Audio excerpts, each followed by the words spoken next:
All right, jumping ahead, been taking a great look at some of these things, some of this more of the more competitive, physically competitive sports, talking about boxing and MMA or UFC. There was an Edgar versus Henderson fight, and it really got me thinking about the state of boxing and UFC as it is. The names escape me at the moment. I do apologize. Wasn't the greatest over the weekend, so I wasn't on top of all my research. But apparently there was a fight in a conference somewhere with two boxers, and one guy throwing a tripod at another, and it just got silly. WWE stuff. Yeah, and it was just, I was watching it, and I was saying to myself, like, is this what boxing's come to sell tickets? Like, is this what they've come down to? Is this whole prima donna, throw stuff at you like a 5-year-old kid? Like, it's gotten pretty sad, and it got me to take a pretty close look at what's going on in boxing right now. And I think what's really sad is that they actually only have 2 personalities left in the game, right? And that's it. And they'll never fight. And the sad thing is they'll never fight, and they'll keep taunting us with it, and just keep being a cock tease. And it's infuriating. And it seems like MMA seems to have, they are able to put out these engaging personalities on a weekly basis. It seems like every week I'm hearing a new fighter coming out of the ranks, a new potential guy who can challenge Anderson or challenge, Bones Jones, or boxing is dying. So is UFC's marketing just a lot better than boxing's, or is just like what? The content itself. I just feel like boxing is dying. It's just they've struggled to keep talent in their heavyweight division. In the last 10 years, and that's partially because of, in my perspective at least, this is my humble opinion, but that's partially because of, the heavyweight fighters, guys that used to be heavyweight boxing match champs, have always had amazing footwork. Yeah. And these guys have basically said to themselves, why am I going to get punched in the head 40, 50, 60, 70 times a match when I can be a tight end in the NFL and keep that same footwork and be really successful on the stage? You look at these tight ends, you look at their physical stats, you look at Gronk, like he's a championship heavyweight boxer physique. A lot of these guys are going to more lucrative, better sports.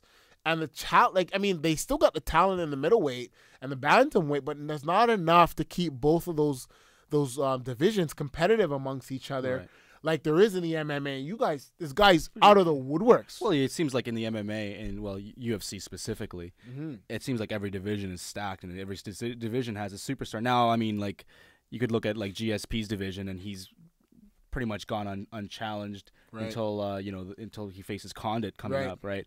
But he's just mowed through everybody and just waiting for the next guy to come up. But you still have him as like your perennial champion and your guy who's. But there's a guy at the top. Yeah, there's a guy. There's a guy at the top of the pyramid that you can look to and say, "I'm the man.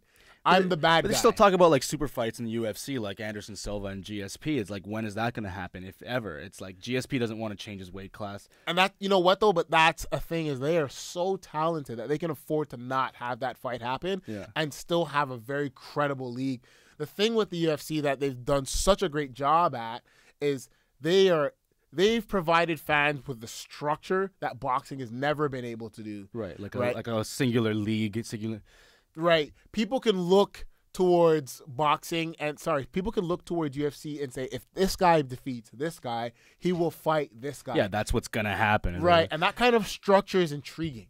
You give the fans an opportunity to plan. You give them an opportunity to be a part of it. Right. You know what I mean?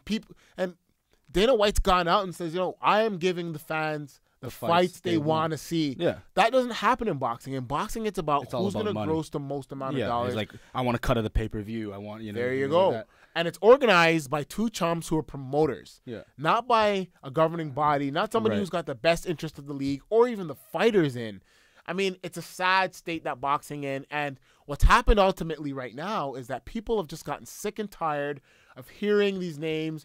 If Manny's not going to fight, then fine. I'm moving on. Yeah. UFC's giving me a really good product. But like the content itself, because like I liked boxing. I still kind of do like boxing, and I'm starting to get a lot more into the UFC, and I'm liking it. I'm liking it more and more. Mm-hmm. But the thing is this, I kind of don't like these super short fights in the UFC. Sometimes I want to see guys slug it out for 11, 12 rounds and see them at the end just totally gassed and punching each other out.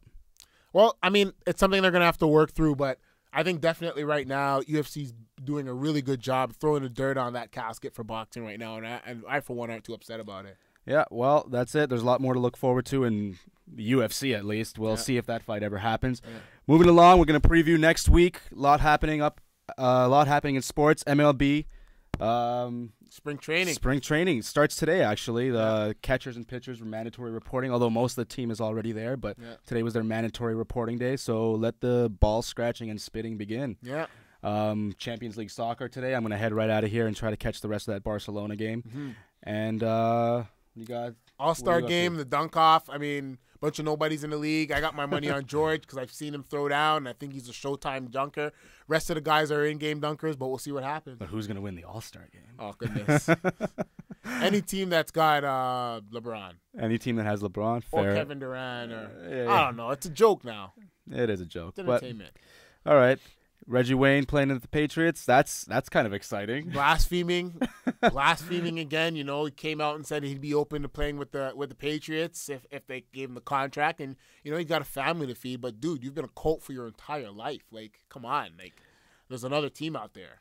Yeah, and of course the NHL trade deadline is coming up, so that gives Bob McKenzie a chance to justify his existence over there at TSN. Yeah. And just before we wrap, I'm just gonna say this once.